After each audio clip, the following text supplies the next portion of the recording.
just nak make this quick, cerita korang apa yang terjadi kat aku semalam. Ini bukti-bukti kebesaran Allah. Setiap kali aku pergi masjid yang maghrib, and then kau nak tunggu isyak tu, ada masa sejam macam tu kan, aku akan baca Al-Quran tau. Everyday aku akan bawa beg merah yang tabung haji bagi tu. So dalam tu aku akan letak Al-Quran aku lah. Aku baca sampai juzuk 11 kot kalau tak silap aku.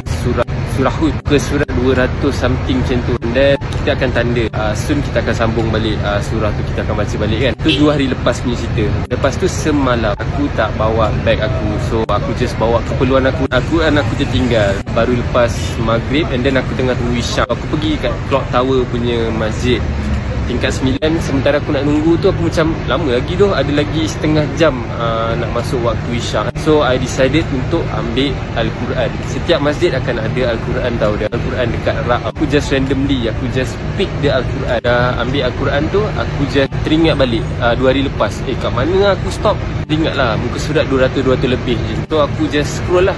Time aku dah scroll tu ngam-ngam, sap aku buka sekali je ngam. Dia dekat penanda baca tu yang macam tali kuning. Bakal masjid kan, who knows, siapa yang baca mungkin juzuk 14, 15 ke 16. Ngam-ngam 221 surah Hud. Buka, 221.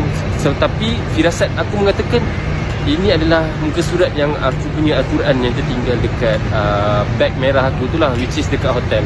Okay, tak apalah, balik nanti aku just fikir macam tengok balik lah Al-Quran aku tu nanti kan. Aku dah settle semua, dah habis syak, balik hotel balik. Wife aku remind aku, yang cuba tengok balik Al-Quran you, tengok muka surat berapa, betul tak sama dengan apa yang Al-Quran kat masjid tu you buka tu. Sekali aku buka beg aku tengok that yes, it is the same page dengan Al-Quran dekat masjid tu. Kau bayangkan, Allah yang nak tunjukkan yang Allah ada dengan kau. And then aku baca terjemahan tu, esaan dan bukti kebesaran Allah. Bayangkan, Allah nak show me something. Alhamdulillah. Dia lepas aku discover benda tu, aku terkejut, yang aku happy but aku terkejut. Allah nak tunjuk, yo, I'm here with you. Aku meremang dulu. So, sekarang ni aku tak apa-apa sihat sebab aku demam sebab terkejut, kau tahu. Can you imagine? Here. Bayangkan yang orang kena tahu yang dia selalu ada dengan dia. Terima kasih kerana menonton. Kalau anda suka video ini, jangan lupa untuk like, share dan subscribe. Kita jumpa lagi dalam video akan datang.